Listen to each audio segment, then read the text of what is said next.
Mas o Senhor não visualiza, nesse contexto bíblico, a quantidade correspondente de trabalhadores, de ceifeiros ali. E nós vamos meditar sobre essa palavra e que ela fale ao teu coração, como falou ao meu, em nome de Jesus. Então, Mateus 9, 35, nós vamos ler do 35 ao 38, que diz, a minha versão é a versão transformadora, então talvez esteja um pouquinho diferente da de vocês, e diz assim, a necessidade de trabalhadores.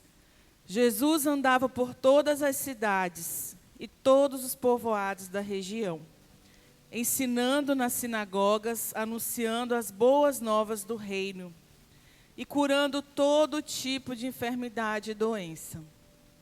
Quando viu as multidões, teve compaixão delas, pois estavam confusas e desamparadas, como ovelhas sem pastor. Disse aos discípulos, a colheita é grande, mas os trabalhadores são poucos. Orem ao Senhor da colheita, peçam que Ele envie mais trabalhadores para os seus campos. Você pode dizer amém?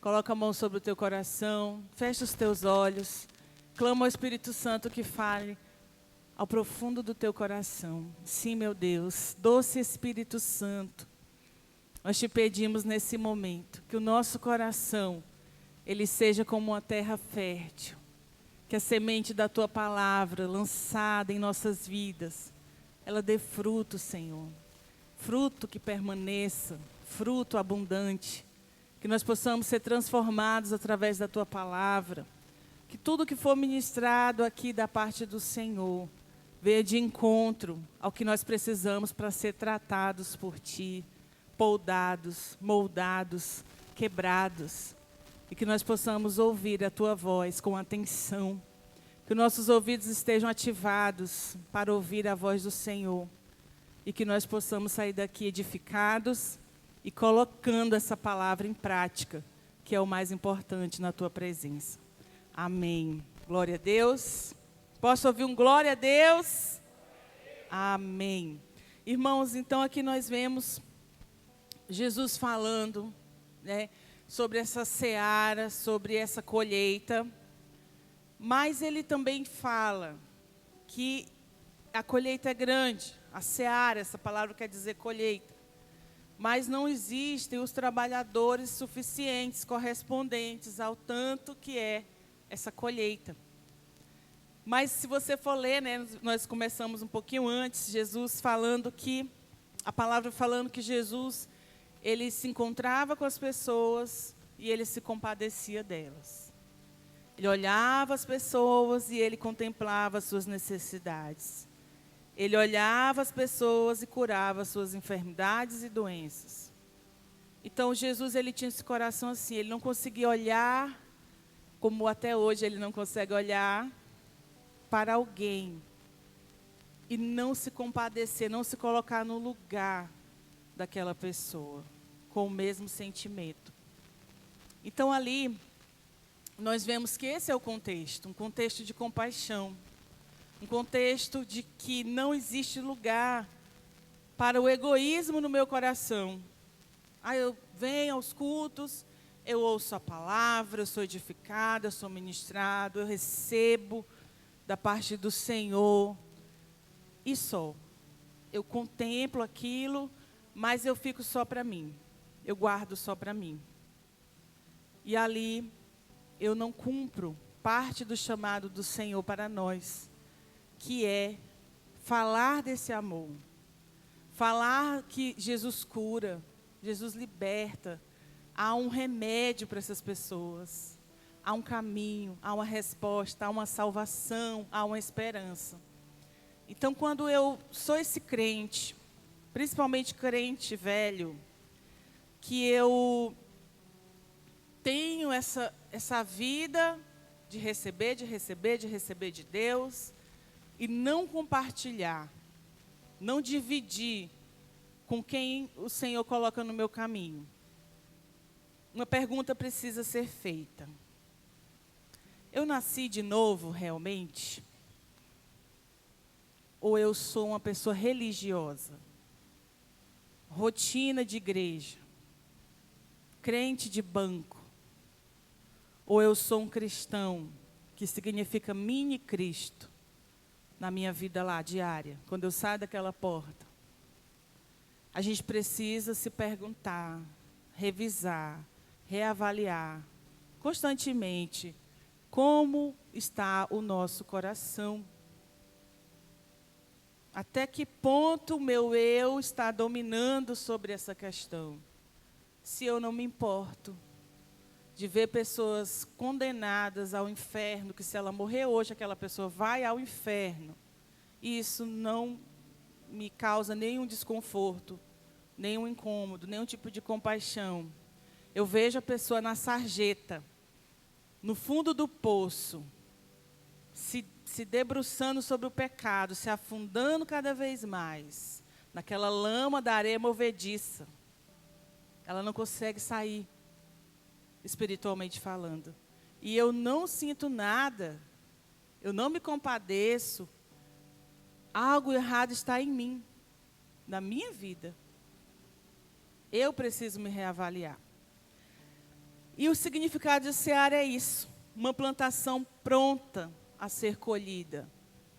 Então nós podemos contemplar o mundo inteiro e ver pessoas sedentas, elas não sabem. Elas não sabem muitas vezes que elas têm fome e sede do Deus vivo. Elas pensam que a vida delas está maravilhosa. Elas têm vendas nos olhos. E elas acham que a vida delas, aquela vida de aparências, muitas vezes, tão supérflua, tão inútil, mas que para elas está bom. Aquilo é felicidade. Até um dia que elas experimentam a verdadeira alegria, que não está relacionada a festas, a status social, a beleza física, ou tanto de bens materiais que eu tenho, conquistas que para o mundo são grandes coisas. Não é isso que traz alegria, mas é a presença de Jesus, do Espírito Santo, que preenche todos os vazios do nosso ser, que vai limpando a nossa vida dia após dia, um processo. Nós que temos aí 15, 20, 25, 30 anos de crente, todo dia é um processo de Deus na nossa vida. Não é se, eu já cheguei num ponto que Deus não faz mais nada. Não existe isso. E essas pessoas, elas precisam que nós venhamos entregar esse remédio para elas. Nós temos o remédio, nós temos o caminho e a resposta. Então, essa colheita pronta para ser colhida. Então, nós vemos Jesus falando, vocês precisam ser esses trabalhadores, se posicionar como essas pessoas que entendem a urgência de falar do amor do Pai para o maior número de pessoas que o Senhor colocar no teu caminho. Não pense que Deus coloca pessoas lá no teu trabalho, na tua faculdade, no teu curso, na tua vizinhança, na tua própria família, por acaso. Às vezes você não sabe, mas Deus te plantou naquele lugar como uma resposta para aquela vida, nem que seja uma só vida. E às vezes o Senhor até te tira daquele trabalho e te coloca em outro trabalho, outro lugar, mas era só para você alcançar aquele coração. Então, nós somos essa resposta. Em Atos 1, vamos abrir, você que está com a sua Bíblia, faça esse esforço, seu celular. Atos 1, o versículo 8, fala a forma que nós podemos fazer essa colheita. Atos 1:8 diz: vocês receberão poder quando o Espírito Santo descer sobre vocês, e serão minhas testemunhas em toda parte, em Jerusalém, em toda a Judéia, em Samaria e nos lugares mais distantes da terra. Ali Jesus estava nas suas palavras finais, antes de subir aos céus. Ali existiam 120 discípulos, e Jesus estava se despedindo daquelas pessoas. E ele falou que para nós sermos testemunhas de Jesus, essas pessoas que vão compartilhar essa palavra, esse amor, nós precisamos de poder. Poder do Espírito Santo. Mas muitas pessoas confundem que ter o Espírito Santo é ter o dom de línguas. O que não é verdade. O dom de línguas é uma evidência, como o fruto do Espírito. As mudanças no nosso caráter também são. Quando eu reconheço Jesus como meu Salvador, e aquela convicção de pecado me quebranta, eu me acho a pessoa mais pecadora do mundo, mais indigna. E Jesus me viu, Jesus me achou, Jesus me quer. Então ali eu entrego o meu coração e Ele passa a ser o Senhor e Salvador da minha vida.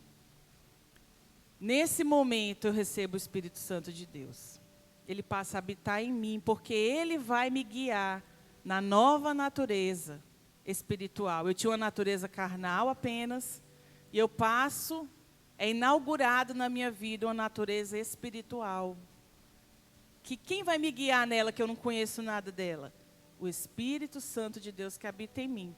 O dom de línguas, ele é um dom, que ele é uma evidência que o Espírito está ali em mim.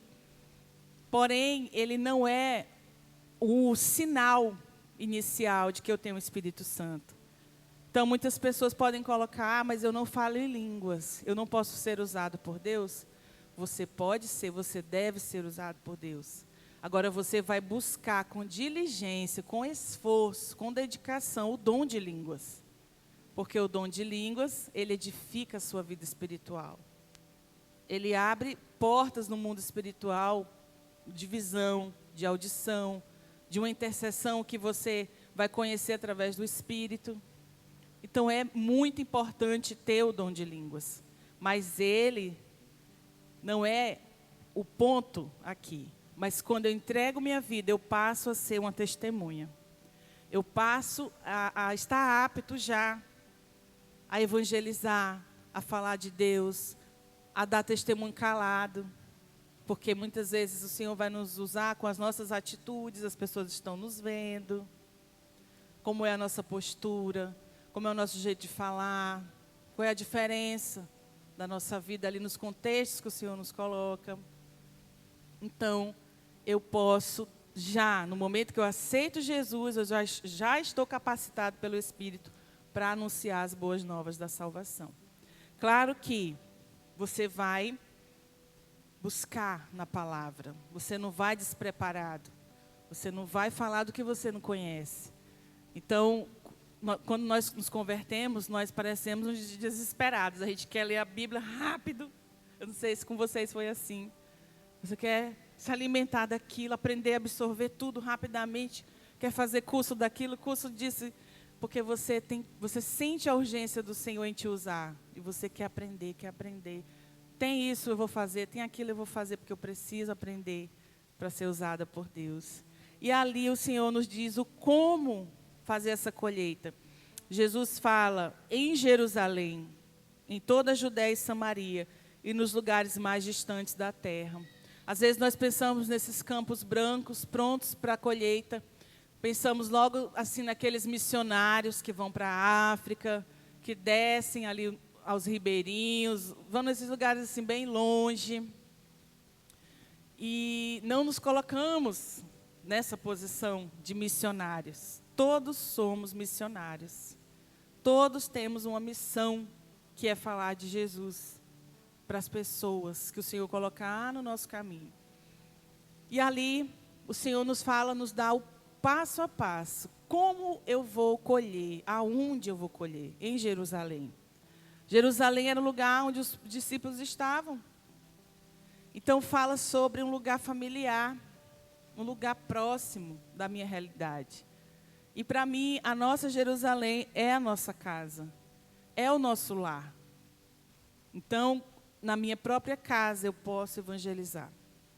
Na minha própria casa eu posso anunciar as boas novas da salvação.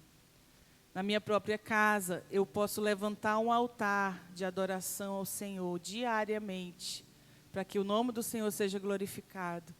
Mas o meu foco é que todas as almas que estão ali, dentro da minha casa, sejam salvas, inclusive as crianças. Até o Fábio brincava, né, que uma criança viu um anjo aqui, né, na apresentação, domingo. Foi, não foi? E aí ele falou, mas porque criança é inocente, criança é pura, criança, né? Eu falei, as minhas não são, não, os meus não são, não, muito assim, não. Precisa tudo se converter ainda. Porque a criança, a partir de determinada idade, ela já peca. Ela já faz coisas erradas também. Ela precisa ser salva também. Então, nós precisamos evangelizar a criança, o adolescente, o jovem, o filho adulto. Se tem parentes ali que moram com você, você precisa entender que é uma prioridade a salvação daquelas pessoas que o Senhor colocou na tua vida, sobre a tua responsabilidade naquele lugar.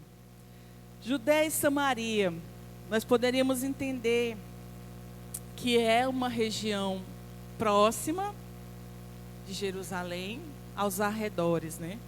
Ali próxima, mas não tão próxima. Quem a gente poderia incluir na Judéia, na Samaria? Poderíamos pensar naquelas pessoas que o Senhor coloca na nossa vida como nossa parentela. Não é o nosso núcleo familiar que mora conosco, mas os parentes, né, já vão ficando aquela relação mais distante, você não vê, mas sempre os parentes, os vizinhos, também os colegas de trabalho, de curso, de faculdade. Ali é um campo missionário, um campo evangelístico. E o Senhor nos dá a oportunidade, irmãos. Se nós estivermos no Espírito, atentos, você vai ver uma pessoa se chegando perto de você, do nada, e abrindo o coração.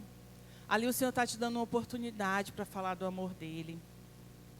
Às vezes tem um café da manhã no teu trabalho, você vai fazer o quê? Gostaria de fazer uma oração, ler uma palavra curtinha aqui antes do nosso café. Você tem estratégia, você coloca o Senhor no primeiro lugar, você está falando do amor do Pai. E tantas estratégias que o Senhor vai nos dando, né?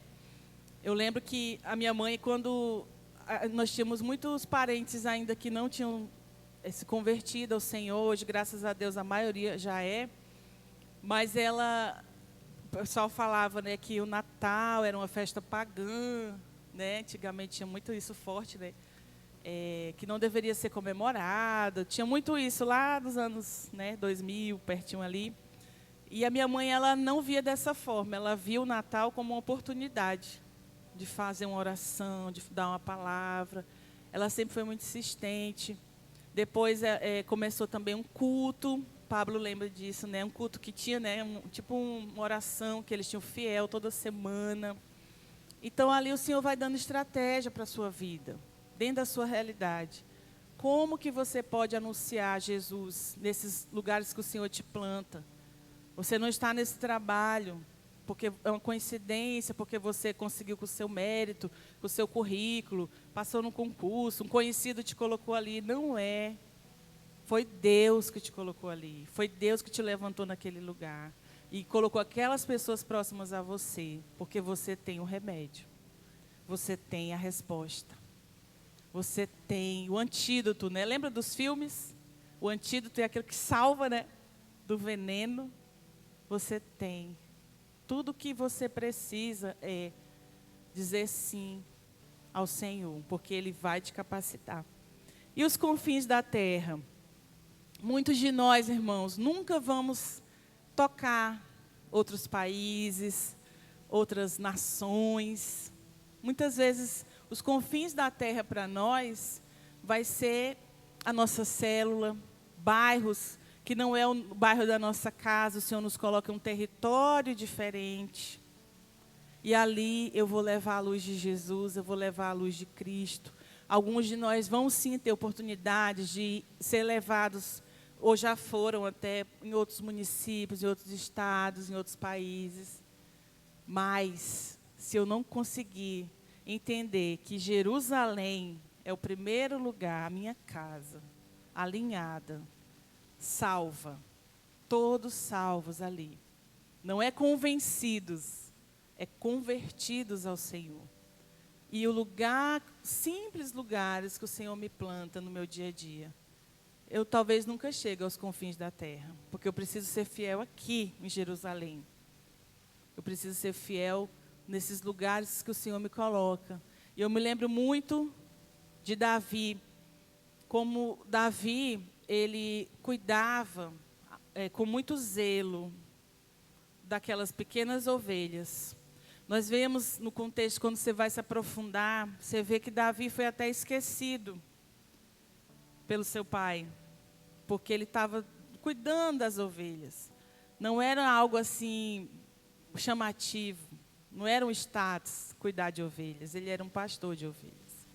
E como ele foi fiel com aquelas poucas ovelhas, o Senhor o colocou como rei de Israel, alguns anos depois de forjar a sua vida, o seu caráter, muitos sofrimentos, muita perseguição, ele estava apto a ser rei. Então, nós somos assim. O Senhor nos dá pequenos territórios, pequenos lugares, para nós sermos fiéis ali. E o Senhor nos colocará sobre muitos lugares para falar da sua palavra. A palavra do Senhor, ela não falha.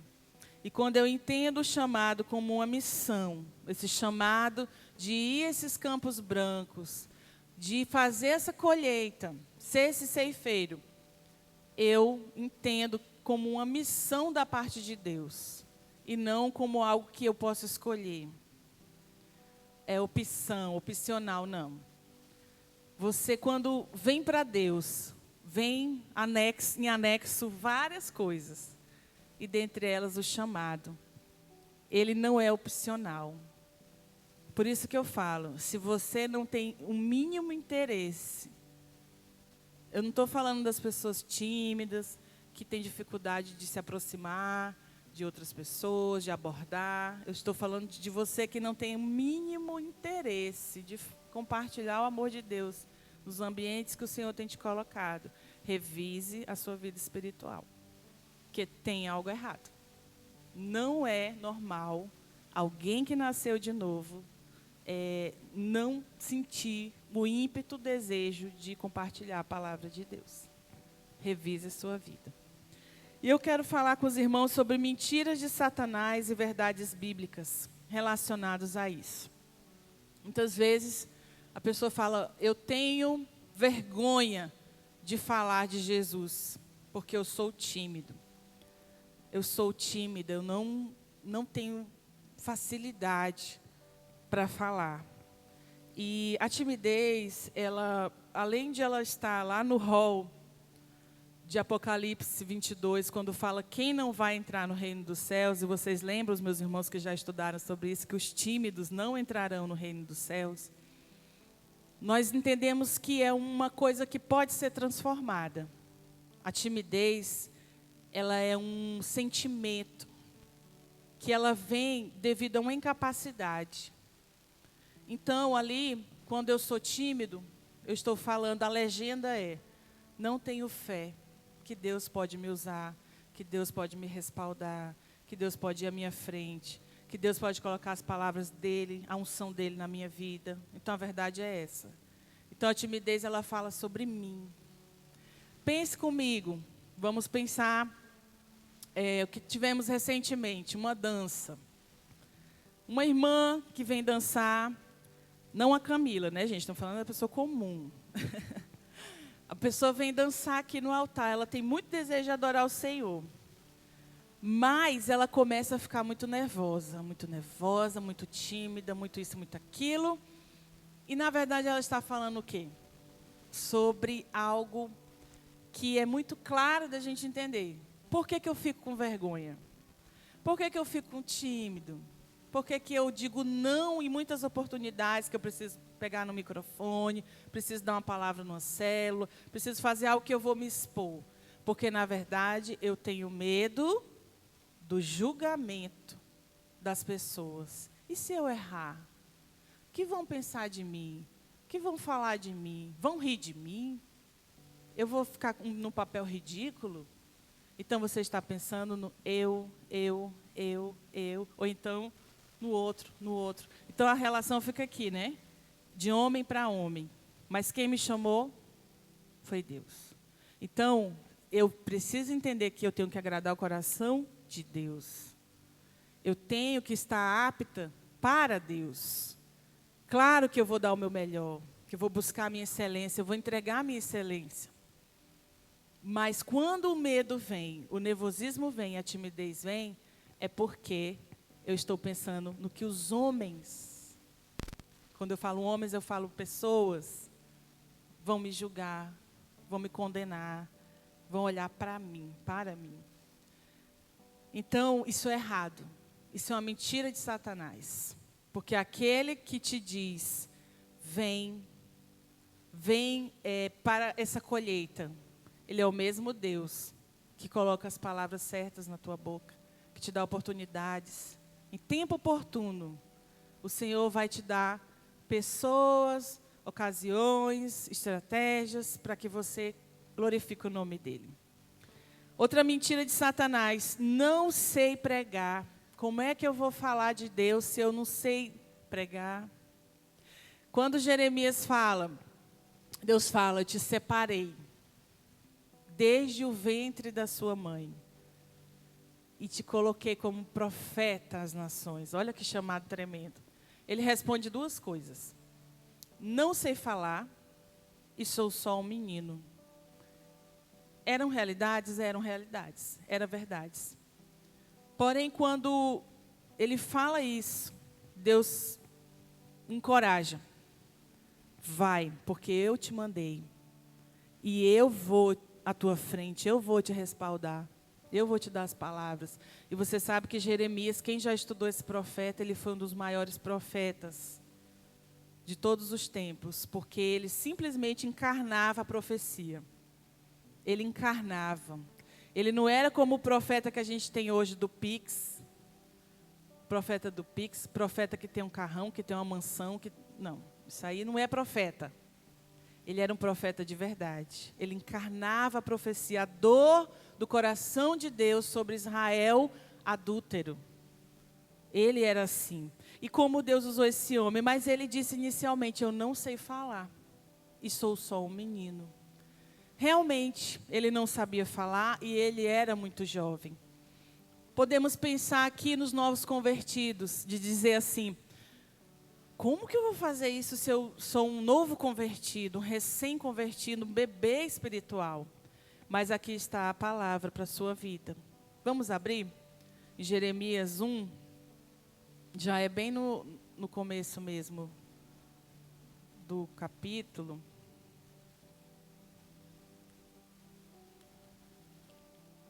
Pode colocar aqui? Dá para colocar aqui? Jeremias 1, porque a gente lê igualzinho, né? O 1. Fica melhor, né? Estas são as palavras de Jeremias, filho de Ilquias, um dos sacerdotes da cidade de Anatote, na terra de Benjamim. Pode passar. O 2. O Senhor lhe deu esta mensagem no 13º ano do reinado de Josias, filho de Amon, rei de Judá.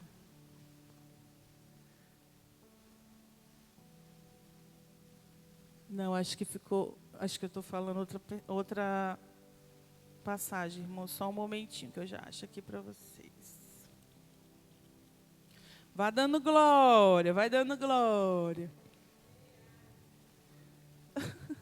Mas essa passagem, ela fala sobre como ele diz ao Senhor.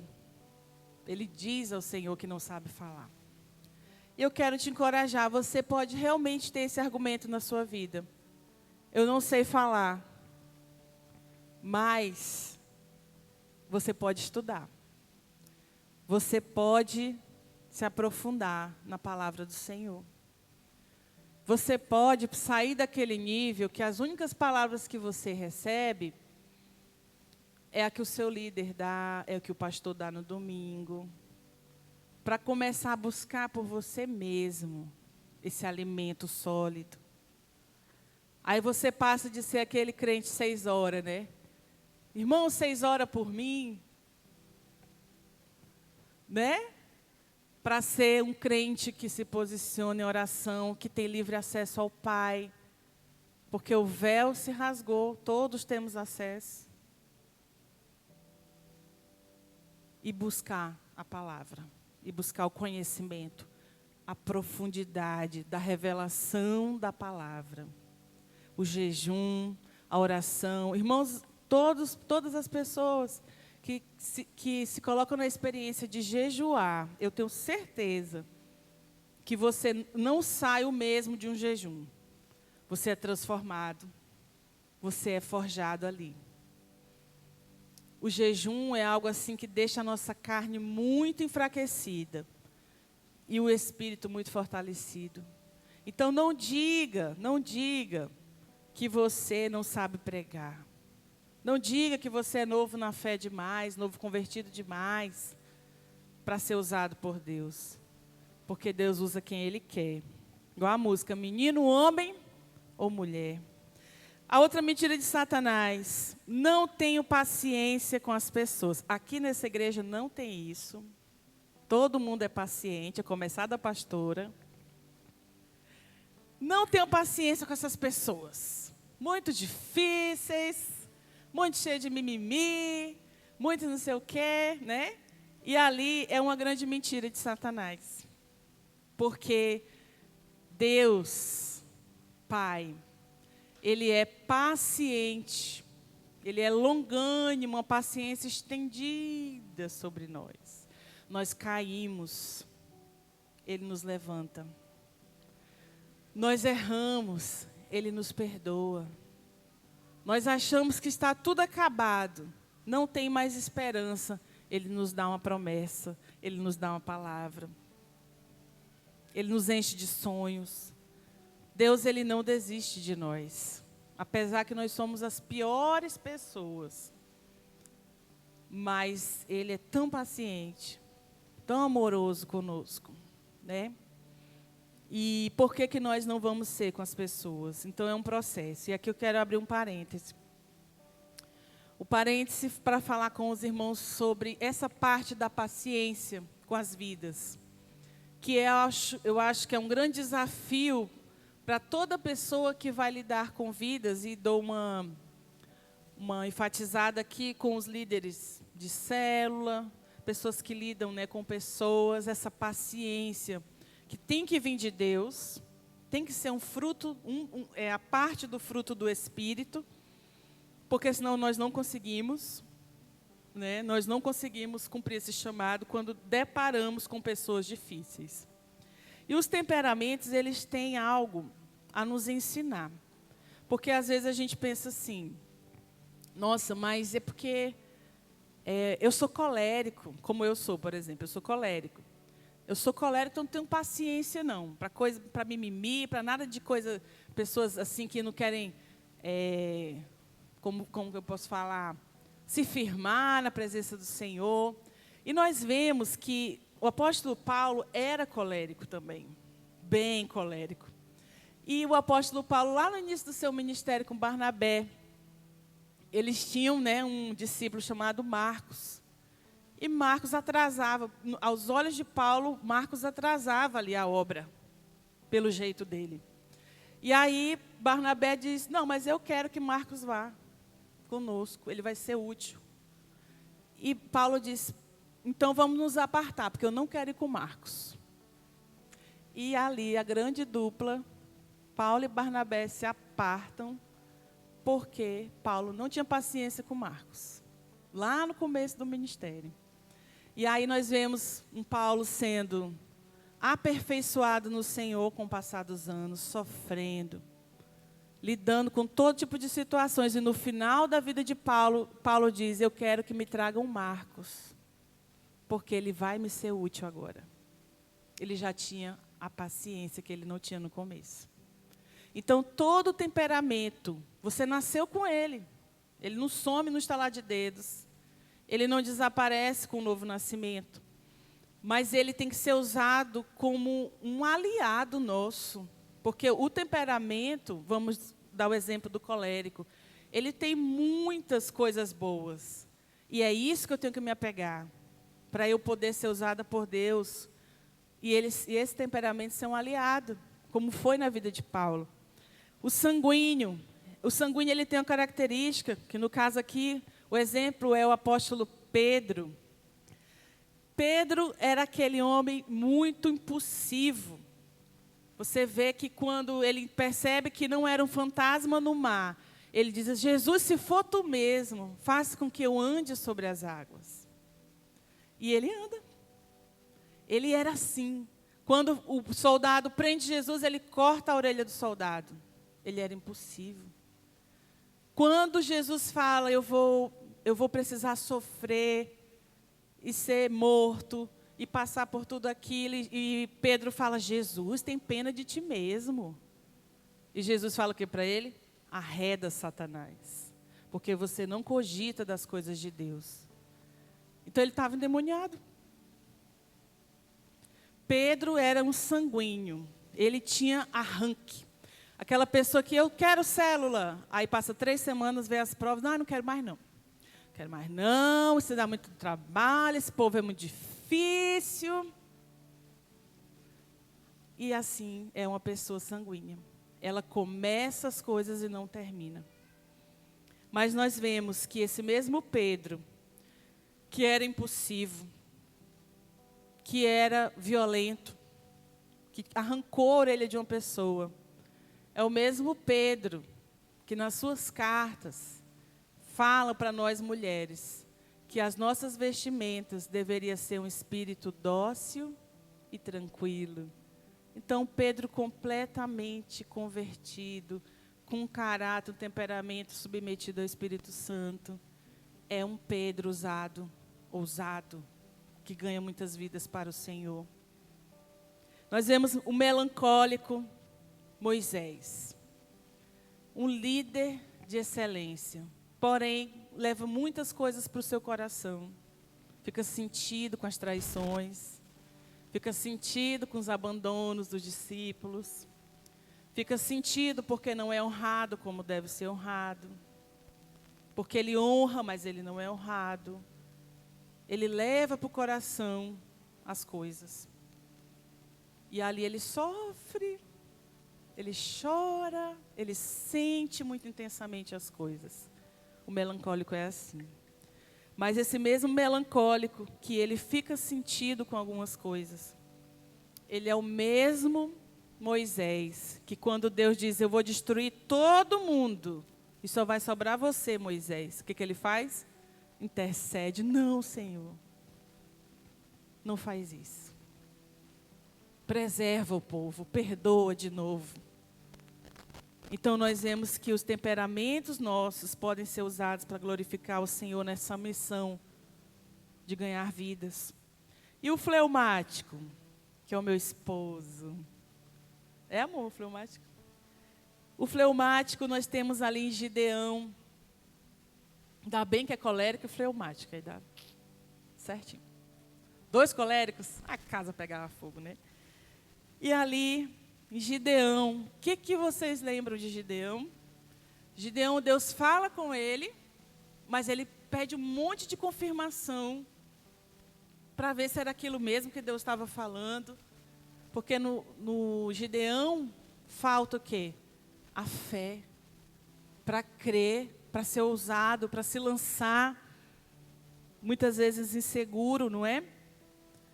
E o fleumático é bem assim, né? Como eu tenho meu esposo em casa, meu esposo não faz nada diferente. Ele não sai da rotina.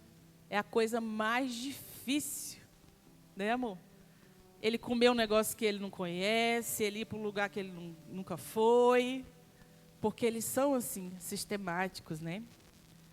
E Gideão era assim, mas você vê como que Deus foi mudando a vida desse homem, até ele ser, né, aquele comandante daquele exército, com apenas 300 homens, para guerrear contra um exército de milhares.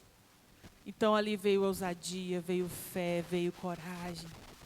Deus transforma os nossos temperamentos, irmãos, para a glória dele, para que através de nós ele seja glorificado. da nossa mudança, da nossa transformação. Não podemos dizer, eu sou assim mesmo. Eu sou assim mesmo, esse é meu jeito. Quiser gostar, que goste. Isso é ignorância. O Espírito Santo pode sim nos transformar. Muitos são chamados, mas poucos os escolhidos nessa obra. Será que Deus faz acepção de pessoas? Essa Clícia é uma linda. Vou chamar ela para a minha obra.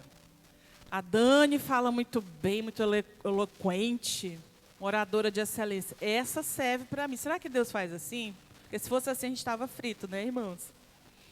Não, Deus chama todos. Mas como correspondemos ao chamado? Como é o meu sim? É só de boca? Eis-me aqui, Senhor, conta comigo na tua obra, no teu reino. Será que é só isso é válido diante de Deus? Palavras bonitas, choro no altar, joelhos dobrados muitas vezes, mas sem atitude prática. Deus, ele escolhe mediante a nossa correspondência. Deus chama e nós correspondemos à altura do chamado. Aí sim, ele nos escolhe, ele nos levanta, ele nos elege para um propósito maior. Aquele que põe a mão no arado não pode olhar para trás, porque se ele olhar para trás, depois de ter se lançado ao ministério, ao reino, e ele olhar para trás, não quero mais isso não, isso é muito pesado, quero ficar com a minha família, quero cuidar não sei o quê, quero estudar, quero isso, quero aquilo. Deus diz na sua palavra, ele não está apto para o reino. Então, depois que nós nos lançamos ao ministério, o nosso coração tem que estar ali inteiro, completo. Nós e a nossa casa servindo ao Senhor. Todos juntos, inteiros. Porque às vezes nós vemos em partes para Deus. Nós vemos em pedaços. Até onde convém. Até onde não tem que ter renúncia. Até onde me é conveniente. Aí eu digo sim para o Senhor. Mas quando vem a renúncia, a morte do meu eu, da minha carne, das minhas vontades, do meu descanso. Gente, aqui na igreja tem pessoas que fazem células há anos. 10 anos, 9, 8. Você imagina que é uma pessoa fazer célula há anos, sem parar? É admirável, né? Porque é aquele trabalho semanal de abrir sua casa para que a arca da presença esteja ali. Falando, arrumando cadeira, baldeando a área, organizando o lanche, a palavra, se preparando, orando, jejuando, abrindo o ambiente espiritual, recebendo as pessoas. Você acha que não tem dia que esse líder ele queria estar descansando, estar no shopping, estar com a mulher não sei aonde, com os filhos? A carne é assim, ela quer essas coisas. Mas ele está ali, ela está ali o quê? Fiel. Porque não foi homem que chamou. Foi Deus. E a pessoa, ela entende que não foi homem. Não foi o pastor que ungiu aqui. Ele foi a figura simbólica de Deus. Na unção, no dia que você foi ungido para a sua célula. Você foi ungido para o ministério. Você recebeu um respaldo espiritual. E para finalizar, meus irmãos, eu quero dizer que muitas vezes nós pensamos assim, só se eu pregar igual a Lina, eu vou ter sucesso. Só se eu for amável igual a Lina, imagina eu, misericórdia, for assim doce, meiga, igual a Lina, que eu vou ter muito fruto. Se eu for assim igual o Fábio, esse homem intercessor, só assim presta. Não é. Para eles é. Porque Deus fez eles assim, desenhou eles assim. Mas nós, cada um de nós, às vezes você é uma pessoa mais calada, mais calma, mais desconfiada. Você não se joga nas coisas a princípio, você vai entendendo primeiro. Você é uma pessoa que é doce, que é meiga, ou você é mais extravagante, mais, como é que é aquelas palavras, pessoas que falam extrovertido, que chega, já todo mundo já sabe que você chegou. Não importa, o seu jeitinho de ser, Deus te usa assim. Ele te desenhou desse jeito. Ele quer você assim. Do seu jeito de falar, do seu jeito de abordar, do seu jeito de ser, do jeito que você é perfeito para Deus te usar. Você é perfeito. Diz para essa pessoa que está do teu lado, você é perfeito para Deus te usar. Então, Deus não quer pessoas iguais e várias cópias, senão Ele tinha nos feito assim. Ele tem uma forma de nos usar como somos, do jeito que falamos, com as pessoas que convivemos, porque eu posso alcançar, por exemplo, no meu trabalho, quem que eu vou alcançar? Eu que sou enfermeira. A tendência é alcançar quem?